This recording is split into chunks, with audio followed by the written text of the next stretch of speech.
जब वह आदमी अपनी बेटी के स्कूल के पास से गुजर रहा था तो उसने देखा कि उसकी बेटी कुछ सहपाठियों के साथ बाहर निकल रही है।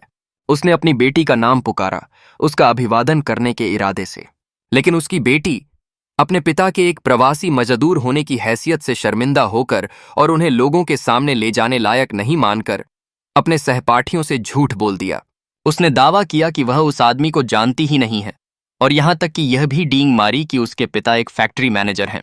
अपने सहपाठियों को किसी बहाने से वहां से भेजने के बाद वह उस आदमी के पास गई और उससे भिड़ गई, यह पूछते हुए कि वह उसके स्कूल के गेट पर क्यों आया था।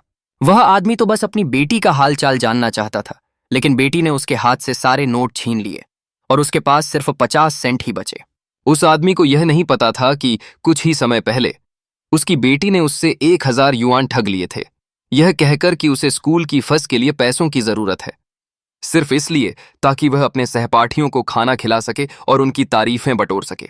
वह पैसा जुटाने के लिए उस आदमी को अपना स्वाभिमान ताक पर रखना पड़ा था और अपने फोरमैन से अपनी मजदूरी का कुछ हिस्सा पहले ही देने की मिन्नत करनी पड़ी थी।